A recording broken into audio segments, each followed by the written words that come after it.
You're welcome to look at this Yardmaster shed. It looks pretty good, you know, like it's pretty simple. I mean, that's your instructions, that's your parts, bits, pieces, reference to your parts and where they might go.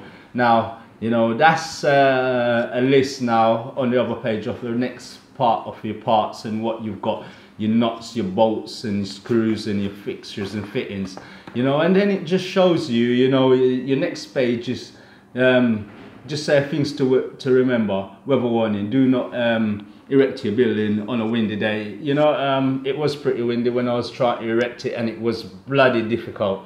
You know, I mean, you go to the next page, it tells you stuff that you'll need to complete the job, right? Then it shows you a dimension of the shed.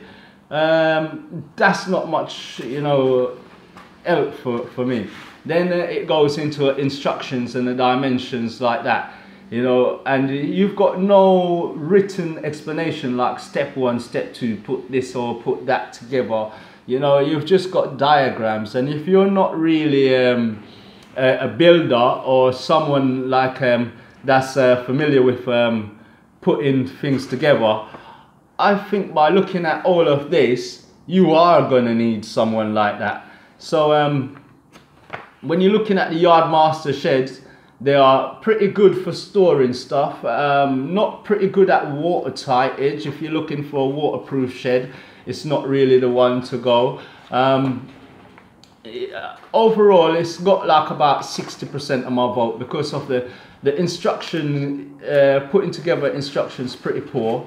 You know, the bits and pieces, well, it's pretty difficult to work with. You actually need 2 people at some points of this job, depending on the size of the shed, you know, because doing parts like the roof, this is the instructions for the roof people, and I'm telling you, it is actually, you know, they say, yeah, it's self-explanatory, but, you know, try building one of these when you don't actually know what the hell to do. And then you're looking and it just shows you pictures of stuff that it's got no real relevance to and numbers. So yeah, I mean, it is a pretty difficult shed, yes, you know, but you can do it. So the instruction will help you. I would suggest you look online, YouTube, all that sort of stuff to see anything that might be beneficial. But as you can see now, I've actually laid the frame at the start after I've put the base down and the base was dry. You know, this concrete base, I've built a concrete base. Most people would put this just down on the a wooden base or something, like just put it down on the grass.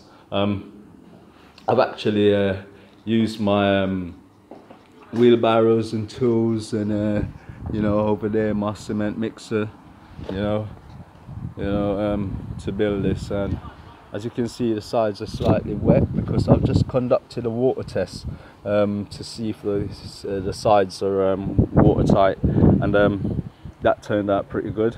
You know, the sides are really watertight, and yeah, I can't complain about nothing there. Going around the sides. Yep, that's my hose. I've just conducted a water test. You can see it's all wet there outside, you know, as if to say it was raining. And then looking in, just gonna wipe my feet, you know, feet with ground, foot care. Yeah, looking in, there is actually no water damage coming in, so I'm 100% pleased with the extra work that I've had to put in. I've got a few secrets here that I use to seal the bottoms, the sides, to make this a pretty, I mean, give it about 60% more efficiency out of the shed. You know, it is a model, it is a base, and it is something to start and work with. So, you know, I mean, if you haven't done one before, it would be pretty difficult, but once you've done one before, I suppose that it would be no problem for you to actually complete the rest. This is a pretty big Yardmaster shed, as you can see. You know, I've built this one. It's 11 foot by 13 foot or something like that. It's pretty big. You know, I built the base, and the base has got like underneath it, it's got like hardcore. You know, it's got a type 1 hardcore underneath, and I've actually mixed type 1 hardcore cement and sand to create this base, which is absolutely firm. And the base, I'll tell you, it's about at least about 8 inches thick cement. So this structure, this base, is going nowhere for a while. And on top of that, I've put a compound leveling on it to floor for the flooring. So I've got not just not a tatty looking floor. You know, you can see where I splashed it on the side. You know, create a bit of artist effect. That weren't meant to be, but still, you know, it is still what it is. There's no sign of light. Yes, water coming through.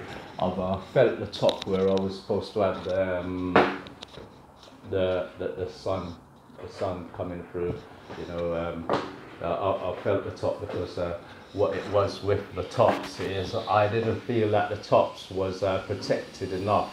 You know, so that when it rained, it would stop the water from coming in. So I gave it a nice coating of felt, made a few layers of felt, and as you can see, if I can get it up here, you can see the roof is nicely felted, you know, and you know, goes back up, and yeah.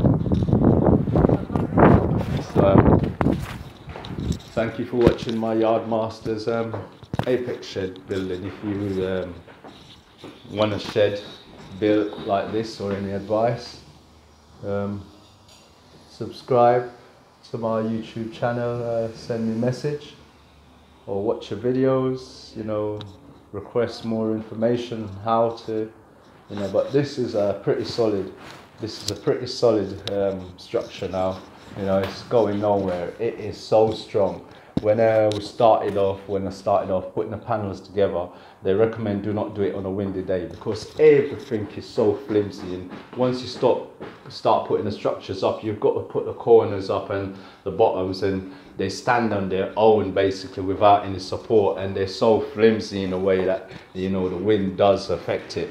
You know, so if you haven't got 2 people or an extra hand and you're working on your own, I would suggest that you do it on a non-windy day. You know, for real.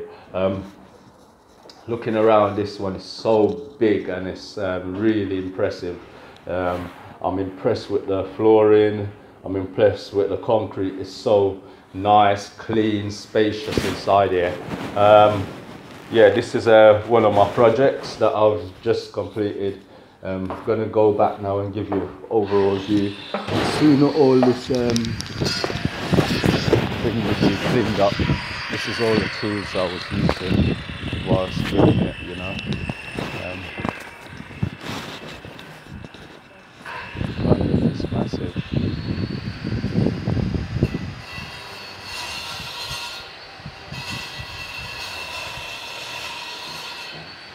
Oh wow.